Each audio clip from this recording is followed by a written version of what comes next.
नमस्कार दोस्तों, मैं आपका दोस्त और होस्ट राज मेहला और आप हमारे साथ देख रहे हैं द बम्बाट। चलिए दोस्तों, एक सनसनी न्यूज की ओर चलते हैं।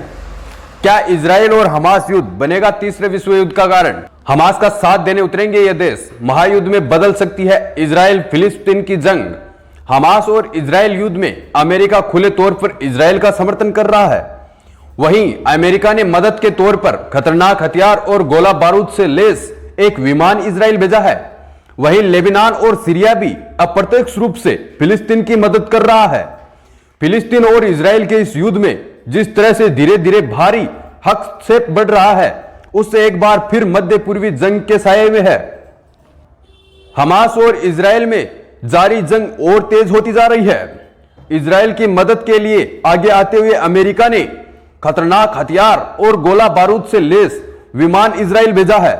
रिपोर्ट के मुताबिक अमेरिका हथियारों से लैस विमान ने मंगलवार को वहां से उड़ान भरी थी, जो देर रात इजराइल के नेबातीम एयरबेस पर पहुंचा है।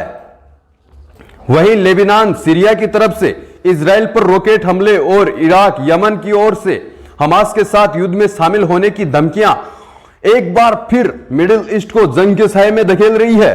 एक रिपोर्ट के मुताबिक यूएई ने सीरिया को आगाह किया है कि वह इजराइल और हमास की जंग में शामिल ना हो। इजरायली सेना आईडीएफ ने भी कहा है कि इजरायली सेक्टर में दागे गए रॉकेट में कुछ की पहचान सीरियाई रॉकेट के रूप में हुई है। आईडीएफ के अनुसार सीरियाई रॉकेट इजराइल के एक खुले सेक्टर में दागे गए हैं। वहीं लेबनान ने इजरायली सेक्टर अवीविम के पास एक सैन्य वाहन की और एंटी टैंक मिसाइल दागा है।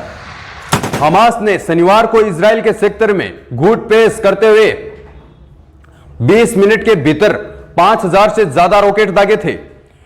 इस मामले के बाद इजराइल ने युद्ध की स्थिति की घोषणा कर दी है। इजरायली सेना गांजा पट्टी और हमास के ठिकानों पर जमकर बम बरसा रही है।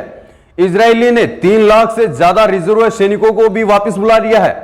क्या लगता है दोस्तों, ये तीसरे विश्व युद्ध का कारण बन सकती है? आपकी राय क्या है वो आप हमें कमेंट बॉक्स में बता सकते हैं। Thank you.